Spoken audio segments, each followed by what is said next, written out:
Hello, welcome সবাইকে TBR একাডেমিতে। তো আমি তোমাদের জন্য চলে এসেছি জিকে সেট নাম্বার 12 নিয়ে। তো যেটা কিন্তু তোমাদের আপকামিং যে ওয়েস্ট বেঙ্গল পুলিশের এক্সামগুলো রয়েছে, যেমন আমাদের ওয়েস্ট বেঙ্গল পুলিশের এসআই বা কনস্টেবল বা আমাদের কলকাতা পুলিশের যে এক্সামগুলো হচ্ছে, তো তার জন্য কিন্তু খুবই ইম্পর্টেন্ট সেট। তো অলরেডি কিন্তু আমরা 11টা সেট করে ফেলেছি। তো যারা আগের ক্লাসগুলো এখনো পর্যন্ত দেখোনি, অবশ্যই গিয়ে ক্লাসগুলো দেখো। আমাদের কিন্তু প্লে লিস্টে দেওয়া রয়েছে। তো প্রত্যেকটা ক্লাস কিন্তু তোমাদের আপকামিং যে পুলিশের এক্সাম রয়েছে তার জন্য খুবই ইম্পর্টেন্ট। তো চলো আজকে আমরা সেটটা স্টার্ট করবো। তো তার আগে বলে দিই, যারা ক্লাসগুলো করছো রেগুলারলি, আমাদের টেলিগ্রাম চ্যানেলে অবশ্যই করে তোমরা জয়েন করবে। এই ক্লাসের পিডিএফস গুলো কিন্তু আমাদের টেলিগ্রাম চ্যানেলে দেওয়া হচ্ছে, এবং তার সঙ্গে সঙ্গে ক্লাসগুলো ভালো লাগলে বন্ধুদের সঙ্গে শেয়ার করবে এবং লাইক করে দেবে। তো চলো আজকে আমরা ক্লাসে চলে যাই। আজকে আমাদের কিন্তু সেট নাম্বার 12 নিয়ে আমরা ডিসকাস করবো। তো যেখানে কিন্তু তোমাদের ইম্পর্টেন্ট কিছু জিকে কোয়েশ্চেন নিয়ে আমরা ডিসকাস করেছি। তার কারণ তোমাদের পুলিশের এক্সামের ক্ষেত্রে জিকে কিন্তু একটা ভাইটাল পার্ট। তো অবশ্যই করে এখানে কারেন্ট অ্যাফেয়ার্স এবং জিকে কিন্তু আমাদেরকে ভালো করে প্রিপেয়ার করতে হবে। তো ফার্স্ট কোয়েশ্চেন দেখো কি রয়েছে। 2024 সালের ফেব্রুয়ারি মাসে মোট জিএসটি সংগ্রহের পরিমাণ কত লক্ষ কোটি টাকা? ঠিক আছে, জিএসটি সংগ্রহ আমরা জানি, জিএসটির ফুল ফর্মটা আমাদেরকে মনে রাখতে হবে, গুডস অ্যান্ড সার্ভিস ট্যাক্স। ঠিক আছে, তো এই গুডস অ্যান্ড সার্ভিস ট্যাক্স যেটা 2024 সালের ফেব্রুয়ারি মাস, মানে আমাদের রিসেন্ট ডাটাটা কিন্তু আমাদেরকে নিতে হবে। এটা কিন্তু কারেন্ট অ্যাফেয়ার্স রিলেটেড একটা কোয়েশ্চেন। তাহলে সেটা কত লক্ষ কোটি টাকা? অপশনগুলো দিয়েছে দেখো, 1.50, 1.43, 1.68 নাকি 1.47। তাহলে রাইট অ্যান্সার এখানে আমাদের কি হয়ে যাচ্ছে?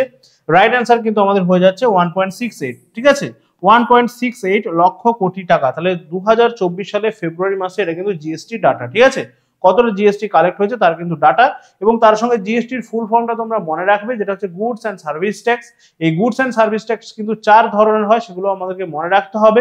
ঠিক আছে, সিজিএসটি হচ্ছে বা সেন্ট্রাল জিএসটি হচ্ছে আমরা জানি, বা স্টেট জিএসটি হচ্ছে, ইউটি জিএসটি হচ্ছে, এবং আইজিএসটি, এরকম 4টে ভাগ কিন্তু রয়েছে, আমাদেরকে মনে রাখতে হবে। চলো নেক্সট কোয়েশ্চেন আমরা এগিয়ে যাবো। নেক্সট কোয়েশ্চেন কি রয়েছে দেখো, কোয়েশ্চেন নাম্বার 167 বলছে, কে ভারতীয় পেনাল কোড প্রবর্তন করেন? ভারতীয় পেনাল কোড প্রবর্তন করেছিলেন কে? তার অপশনগুলো দেখে নেবো আমরা। বলছে William Bentinck, Lord Dalhousie, Warren Hastings নাকি লর্ড ওয়াভেল। রাইট অ্যান্সার কি হবে? ইন্ডিয়ান পেনাল কোডের সঙ্গে কার নাম রয়েছে ইন্ডিয়ান পেনাল কোড প্রবর্তনের সঙ্গে?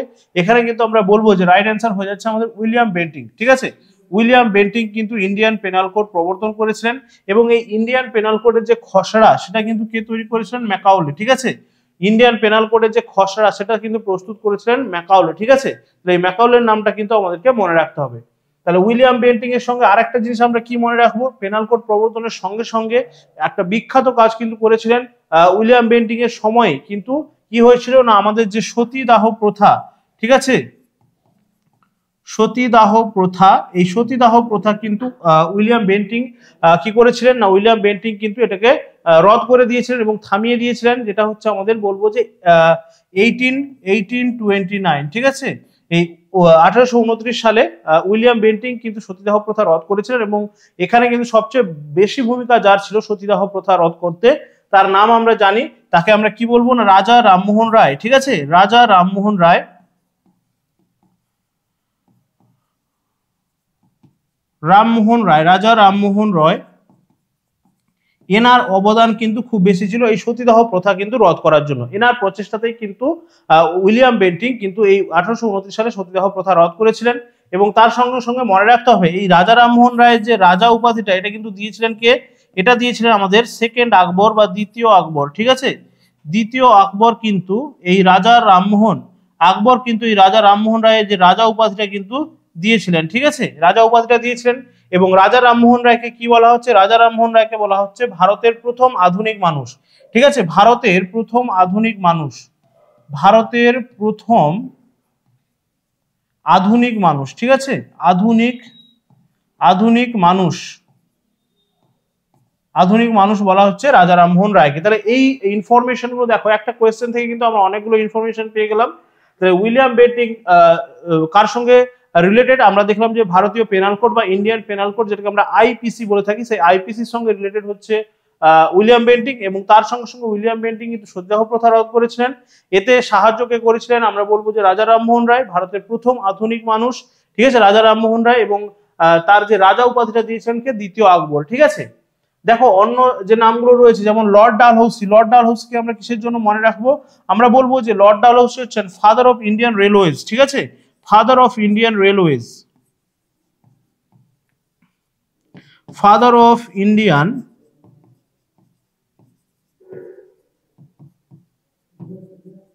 ফাদার অফ ইন্ডিয়ান রেলওয়েজ কেন বলা হচ্ছে, তার কারণ এই লর্ড ডালহাউসির সময় কিন্তু ভারতীয় রেল প্রথম কিন্তু কি করেছিল না, চলতে শুরু করেছিল, যেটা হচ্ছে আমরা জানি প্রথম 1853 সালে, ঠিক আছে, থানে, মুম্বাই থেকে থানে পর্যন্ত যে ট্রেন চলেছিল এটা কিন্তু এই লর্ড ডালহাউসির সময়, তো সেই জন্যই কিন্তু তাকে এই উপাধিটা দেওয়া হয়, যেটা হচ্ছে গিয়ে ফাদার অফ ইন্ডিয়ান রেলওয়েজ। তাহলে প্রথম রেল চলাচল শুরু হয়েছিল, আমাদের সালটা মনে রাখতে হবে কত, 1853 সালে কিন্তু প্রথম রেল চলাচল শুরু হয়েছিল, ঠিক আছে।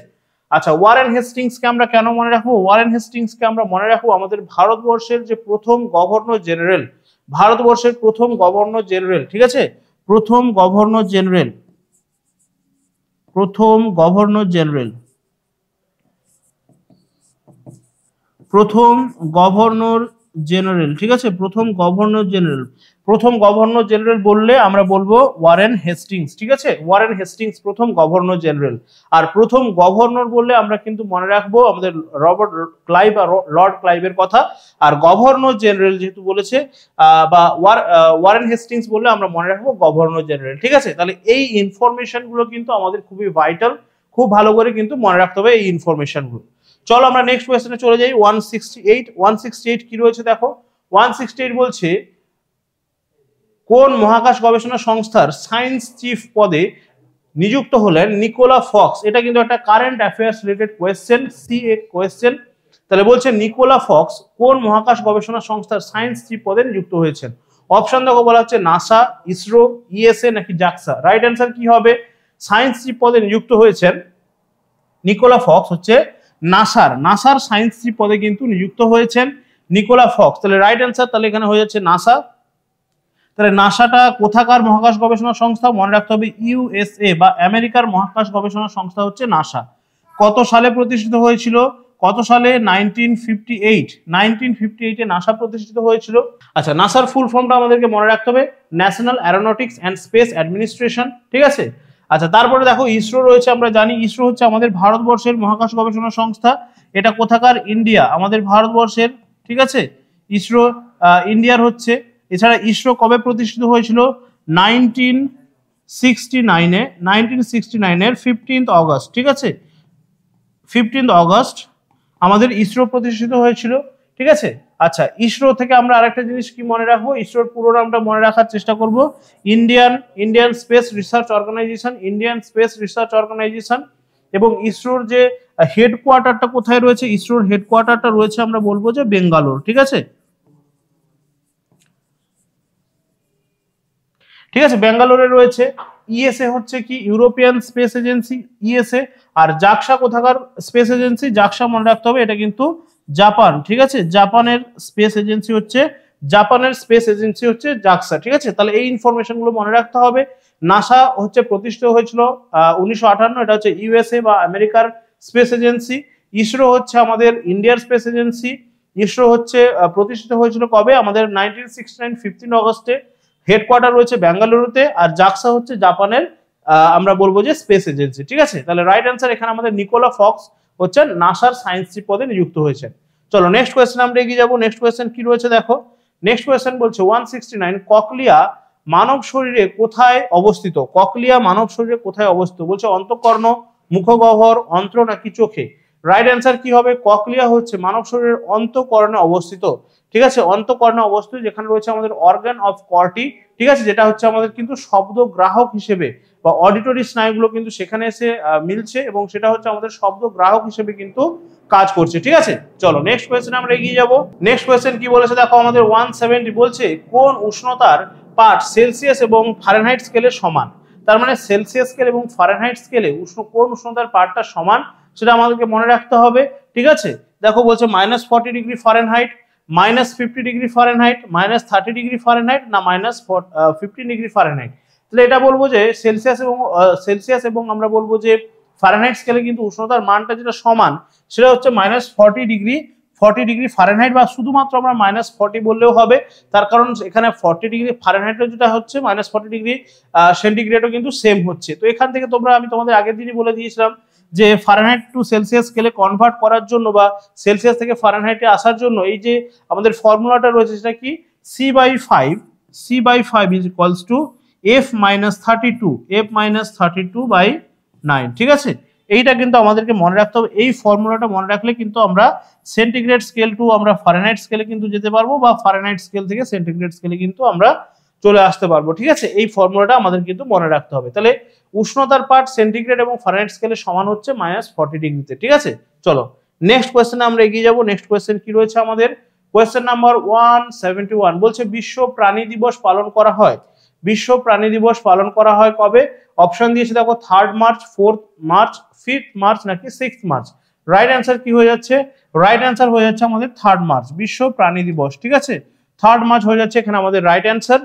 ঠিক আছে, এখানে কিন্তু আমাদের ডেট গুলো কিছু কিছু যেগুলো স্পেশাল ডেট রয়েছে সেগুলো আমাদের কিন্তু মনে রাখতে হবে। চলো নেক্সট কোয়েশ্চেন কি রয়েছে? 172 তে কি বলছে দেখো, বলছে কোন রাজ্যের প্রথম মহিলা বিধায়ক হলেন? নামগুলো একটু ভালো করে মনে রাখবে, শালথুনু ক্রুজ আর হচ্ছে হেকানি জাখালু। ঠিক আছে, নামগুলো একটু মানে মনে রাখতে একটু অসুবিধা হতে পারে, তো ভালো করে কিন্তু একটু মনে রাখবে। ঠিক আছে, দেখো নামগুলো হয়ে যাচ্ছে কি শালথুনু ক্রুজ আর হচ্ছে হেকানি জাখালু। রাইট অ্যান্সার কি হবে? বলছে মণিপুর, নাগাল্যান্ড, মেঘালয় নাকি অরুণাচল প্রদেশ। রাইট অ্যান্সার কি হবে? রাইট অ্যান্সার হয়ে যাচ্ছে কি, রাইট অ্যান্সার হয়ে যাচ্ছে আমাদের নাগাল্যান্ড। ঠিক আছে, নাগাল্যান্ড হয়ে যাচ্ছে এখানে আমাদের রাইট অ্যান্সার, নাগাল্যান্ড হয়ে যাচ্ছে এখানে আমাদের রাইট অ্যান্সার। মণিপুরকে আমরা কিসের জন্য বিখ্যাত মনে রাখবো? মণিপুরে রয়েছে আমাদের লোকটাক হ্রদ। ঠিক আছে, মণিপুরে রয়েছে লোকটাক হ্রদ এবং তার উপর রয়েছে আমরা বলবো যে আমাদের ঝুলন্ত বা হচ্ছে ভাসন্ত আমাদের জাতীয় উদ্যান কাইবুল লামজো। ঠিক আছে, সেখানে। ঠিক আছে, আচ্ছা মেঘালয় হচ্ছে কি সবচেয়ে বৃষ্টিপাত বেশি হচ্ছে যেই রাজ্যের মধ্যে চেরাপুঞ্জি রয়েছে। ঠিক আছে, আচ্ছা তো এখানে কিন্তু সবচেয়ে বেশি বৃষ্টিপাত হচ্ছে। আর অরুণাচল প্রদেশকে আমরা কিসের জন্য মনে রাখবো? আমাদের ভারতবর্ষের পূর্বতম রাজ্য। ঠিক আছে, ভারতবর্ষের পূর্বতম রাজ্য হিসেবে কিন্তু আমরা অরুণাচল প্রদেশকে মনে রাখতে পারি। এবং তার সঙ্গে সঙ্গে মনে রাখবো এখানে কিন্তু সবচেয়ে কম কি হয়েছে না জনঘনত্ব পাওয়া যাচ্ছে। ঠিক আছে, সবচেয়ে কম জনঘনত্ব কিন্তু এই অরুণাচল প্রদেশেই রয়েছে। চলো নেক্সট কোয়েশ্চেন আমরা চলে আসবো। 173 কি বলছে দেখো, নিম্নের কোন ধাতুটিকে ধাতুরাজ বলা হয়? ধাতুরাজ বলা হয় কি বলছে? ক্লোরিন, ব্রোমিন, ম্যাগনেসিয়াম নাকি হিলিয়াম? ধাতুরাজ বলা হচ্ছে। রাইট অ্যান্সার এখানে কি হয়ে যাবে? ম্যাগনেসিয়াম হয়ে যাচ্ছে ধাতুরাজ। ঠিক আছে, ম্যাগনেসিয়াম হয়ে যাচ্ছে ধাতুরাজ। ব্রোমিন যেটা রয়েছে দেখো, ব্রোমিনকে আমরা কি বলবো? ব্রোমিন হচ্ছে গিয়ে তরল, তরল অধাতু। ঠিক আছে, তরল অধাতু হচ্ছে ব্রোমিন। আর তরল ধাতু বললে আমরা কি মনে রাখবো? তরল ধাতু বললে আমরা মনে রাখবো কার নাম? পারদ। ঠিক আছে, পারদের নাম মনে রাখবো তরল ধাতু বললে। ঠিক আছে, পারদ বা মার্কারির নাম মনে রাখবো। হিলিয়াম হচ্ছে কি? হিলিয়াম হচ্ছে একটা ইনার্ট গ্যাস, বা হিলিয়াম হচ্ছে আমরা বলবো নোবেল গ্যাস। ঠিক আছে, নিষ্ক্রিয় গ্যাসগুলোর মধ্যে হিলিয়াম আসছে। এবং তার সঙ্গে সঙ্গে ক্লোরিন কি হচ্ছে? ক্লোরিনের কি ক্ষমতা রয়েছে না? ক্লোরিনের কিন্তু ব্লিচ করার ক্ষমতা রয়েছে, বা ক্লোরিনকে আমরা বলবো যে জীবাণু নাশক হিসেবে কিন্তু এখানে ব্যবহার করা হয় ক্লোরিনকে। ঠিক আছে, চলো নেক্সট কোয়েশ্চেন আমরা চলে আসবো। নেক্সট কোয়েশ্চেন কি রয়েছে আমাদের কাছে? 174 বলছে এশিয়ার দীর্ঘতম সাইকেল রেস শুরু হলো কোথায়? এটাও একটা কারেন্ট অ্যাফেয়ার্স রিলেটেড কোয়েশ্চেন। এশিয়ার দীর্ঘতম সাইকেল রেস, অপশন এ বলছে সিকিম, অপশন বি বলছে গোয়া, অপশন সি বলছে জম্মু কাশ্মীর, আর অপশন ডি বলছে লাদাখ। রাইট অ্যান্সার কি হয়ে যাবে? রাইট অ্যান্সার হয়ে যাচ্ছে আমাদের জম্মু কাশ্মীর। ঠিক আছে, রাইট অ্যান্সার হয়ে যাচ্ছে আমাদের জম্মু কাশ্মীর। জম্মু কাশ্মীরে কিন্তু এশিয়ার দীর্ঘতম সাইকেল রেস শুরু হয়েছে। আচ্ছা, এখানে যে বাকি আমাদের যে রাজ্যগুলোর নাম দেওয়া রয়েছে যেমন সিকিম, গোয়া, এগুলোর নাম আমরা কিসের জন্য মনে রাখবো? গোয়া হচ্ছে আমাদের ক্ষুদ্রতম রাজ্য। ঠিক আছে, ক্ষুদ্রতম রাজ্য, ক্ষুদ্রতম রাজ্যের নাম আমরা মনে রাখবো গোয়া। ঠিক আছে, তার সঙ্গে সঙ্গে সিকিমকে আমরা কিসের জন্য মনে রাখবো? সিকিম হচ্ছে কিন্তু জনসংখ্যার দিক দিয়ে সবচেয়ে ছোট, বা জনসংখ্যা সবচেয়ে কম। ঠিক আছে, কম জনসংখ্যার জন্য আমরা মনে রাখবো কম জনসংখ্যা। ঠিক আছে, সিকিম হচ্ছে আমরা কম জনসংখ্যার জন্য মনে রাখবো সিকিমকে। ঠিক আছে, সবচেয়ে বেশি জনসংখ্যা কোথায় রয়েছে?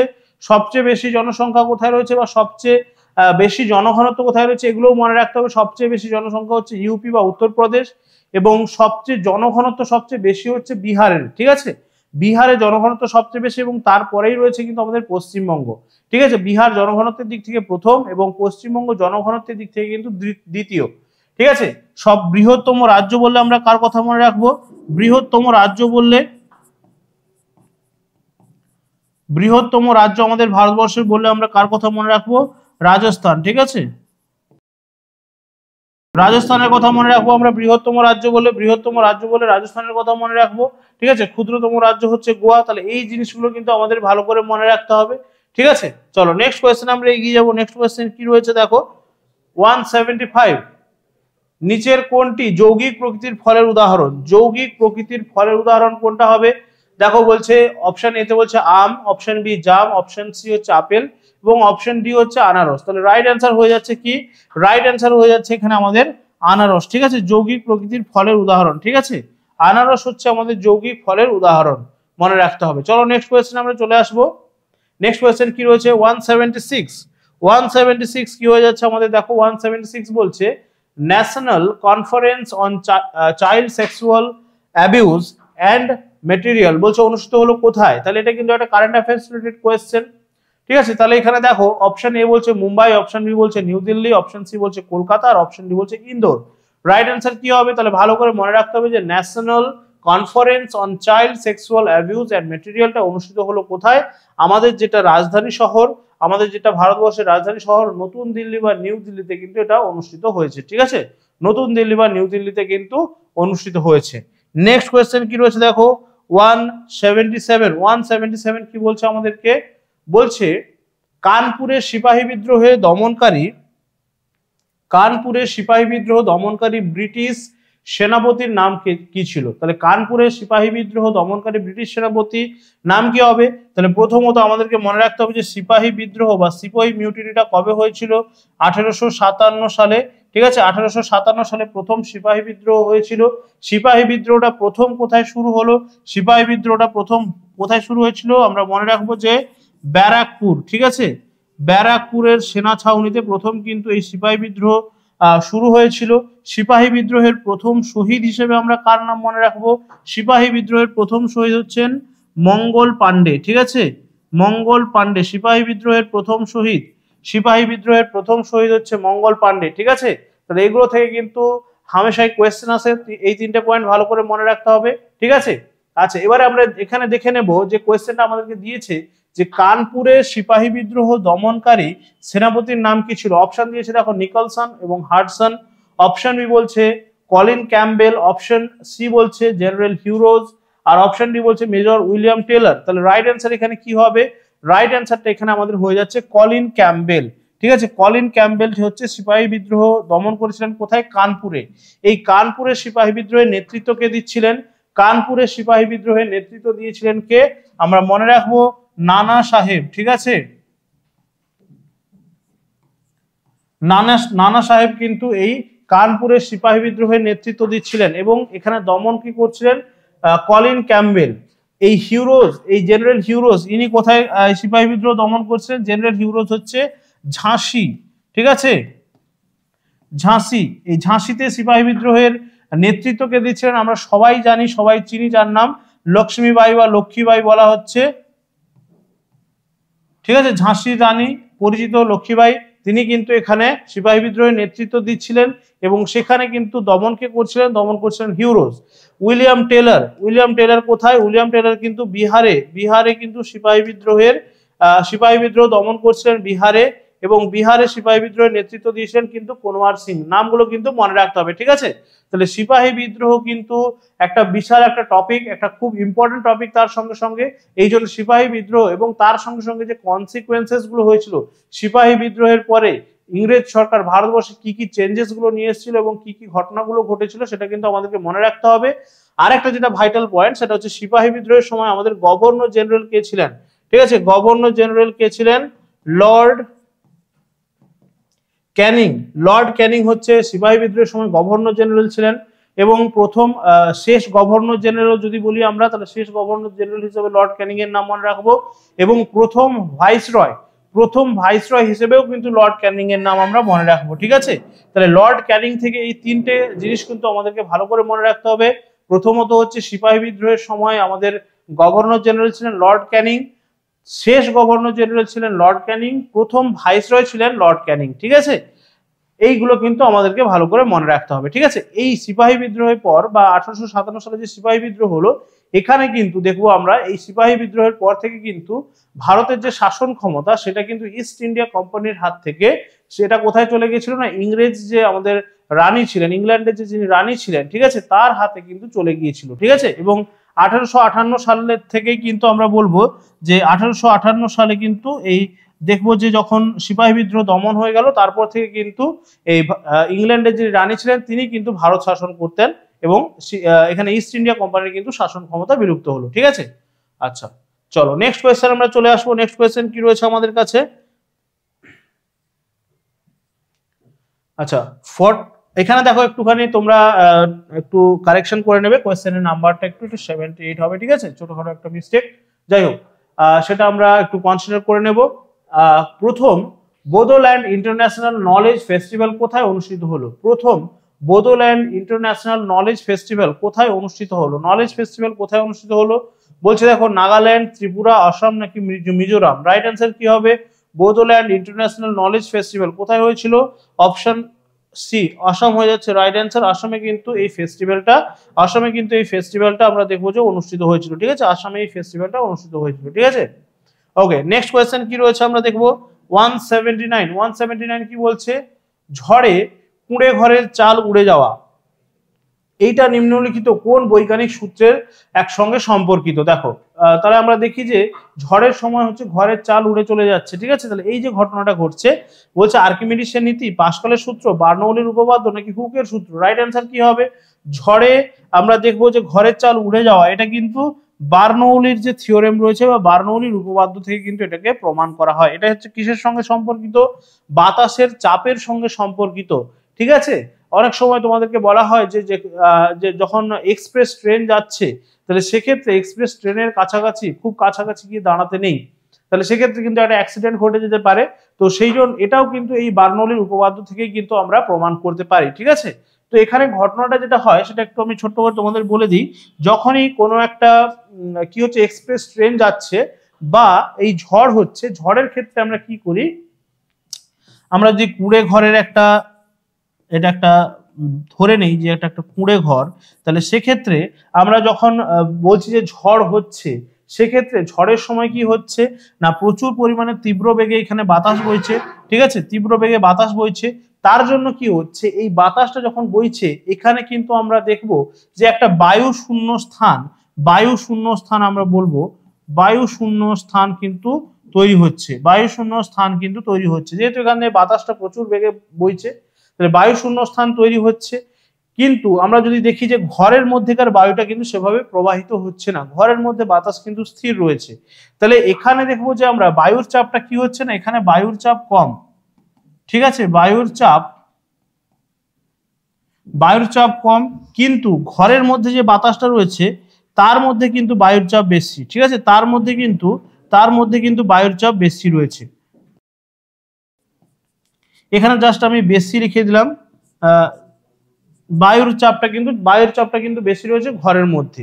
তো এটা কিন্তু আমাদের প্রকৃতির নিয়ম। তো যেখানে কি হচ্ছে না দেখছি বায়ু শূন্য স্থান রয়েছে বা যেটা শূন্য স্থান রয়েছে সেটাকে ফিল আপ করার জন্য কিন্তু, ঠিক আছে, বেশি চাপযুক্ত জায়গা থেকে বাতাস কিন্তু সেই কম চাপযুক্ত জায়গার দিকে যেতে চাইবে। তার ফলে কি হবে, এই বাতাসটা ঘরের মধ্যেকার বাতাসটা যখন উপরের দিকে খুব বেগে যেতে চাইবে, উপরের দিকে খুব বেগে যখন যেতে চাইবে, তখন কি হচ্ছে সে টিনের চালটাকে বা হচ্ছে কুঁড়ে ঘরের চালটাকে কিন্তু উড়িয়ে নিয়ে যাবে। তো এই ঘটনার জন্যই কিন্তু আমরা দেখবো যে আমরা বলবো যে এইটা কিন্তু বার্নৌলির উপপাদ্য বা এই ঘটনাটা কিন্তু ঘটে যখন হচ্ছে আমরা ঝড়ের সময় ঘরের চাল উড়ে যেতে দেখি, ঠিক আছে। তো এটাই কিন্তু আসল ব্যাপার, ঠিক আছে। তো চলো নেক্সট কোয়েশ্চেন আমরা চলে আসবো। আজকে সেটের আমাদের একদম last question, last but not list কি রয়েছে আমাদের কাছে 180, ঠিক আছে। কি বলছে, কবে national sample survey organisation NSSO স্থাপিত হয়? National sample survey organisation NSSO স্থাপিত হয় কবে? অপশনগুলো দেখে নেবো আমরা, 1950, 1951, 1952 নাকি 1947? রাইট অ্যান্সার এখানে আমাদের হয়ে যাচ্ছে 1950, ঠিক আছে, 1950 হয়ে যাচ্ছে আমাদের NSSO স্থাপিত হয়েছিল, ঠিক আছে, NSSO স্থাপিত হয়েছিল 1950 তে, ঠিক আছে, মনে রাখতে হবে রাইট অ্যান্সার। আর 1951, 52 কে আমরা মনে রাখবো, এটা একটা ইনফরমেশন তোমরা মনে রাখবে যে 1951 টু 1952 ভারতবর্ষে কি হয়েছিল, প্রথম আমরা বলবো যে আমাদের জেনারেল ইলেকশন বা প্রথম ভোট, ঠিক আছে, প্রথম ভোট হয়েছিল, ভোট, ঠিক আছে, এই 19 ভোট হয়েছিল কবে না, আমরা যদি বলি তাহলে অপশনটা আমরা খেয়াল করব যে 51-52-র মধ্যেই কিন্তু এই প্রথম ভোট হয়েছিল। সেক্ষেত্রে অপশনটা যখন কোয়েশ্চেনে থাকবে তখন কিন্তু ভালো করে একটু খেয়াল করে অ্যান্সার করতে হবে। ঠিক আছে, প্রথম কিন্তু ভোট হয়েছিল এবং এই ভোটের যিনি কমিশনার ছিলেন বা ইলেকশন কমিশনার, তার নাম আমরা মনে রাখবো কি, তার নাম হচ্ছে সুকুমার সেন। ঠিক আছে, সুকুমার সেন প্রথম ইলেকশন কমিশনার বা প্রথম আমরা বলবো যে প্রথম নির্বাচন কমিশনার। ঠিক আছে,